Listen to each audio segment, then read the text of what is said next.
Hello friends, welcome back to DSS talkies. Starring Sivakarthikeyan గారు and Rukmini గారు నటించిన Madrasi movie review. Movie plot వచ్చేసి ఒక గన్ కన్సైన్మెంట్ ఉంటుంది తమిళనాడులో.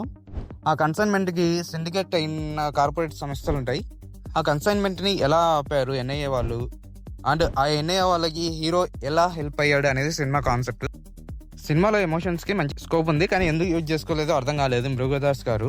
సినిమాలో సాంగ్స్ అయితే అస్సలు బాగాలేవు, వినడానికి కూడా చాలా ఇబ్బందిగా ఉందనిపించింది. అండ్ అనిరుద్ బీజం కూడా అక్కడక్కడ కొంచెం పర్లేదు, అనిరుద్ మార్క్ అయితే కనిపించలేదు. విద్యుత్ జమాల్ గారు అండ్ బీజమినన్ గారు, షబీర్ గారు చాలా బాగా యాక్ట్ చేశారు వాళ్ళ వరకు. విద్యుత్ జమాల్ గారి యాక్షన్ సీన్స్ మనం చాలా సినిమాలు చూసాం, ఈ సినిమాలో కూడా అంతకు మించే ఉందని ఎక్స్పెక్ట్ చేయొచ్చు. అది కూడా ఒక్క సీన్ మాత్రమే.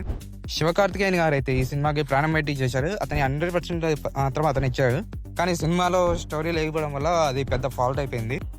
ఎమోషనల్ గా తీయడానికి చాలా సీన్స్ ఉన్నాయి, కానీ ఎందుకు యూజ్ చేసుకోలేదు అర్థం కాలేదు.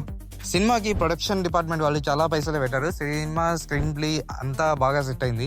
ఈ మూవీ ట్రైలర్ చూసినప్పుడు తుపాకీ రేంజ్ లో ఒక సినిమా ఉంటదిలే అన్న ఎక్స్పెక్టేషన్స్ లో ఉన్నాము, కానీ సినిమా చూసిన తర్వాత ఆ ఎక్స్పెక్టేషన్స్ అన్న పోయినాయి.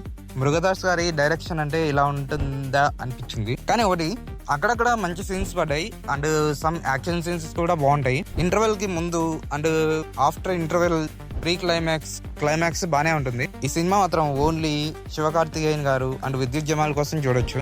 అండ్ ఇది వన్ టైం వాచబుల్ మూవీ అంతే. మూవీ మీరు చూసింటే మీకు ఎలా అనిపించిందో కామెంట్ చేయండి. ఫర్ మోర్ వీడియోస్ మన ఛానల్ని లైక్ చేయండి, కామెంట్ చేయండి, సబ్స్క్రైబ్ చేసుకోండి. Thanks for watching.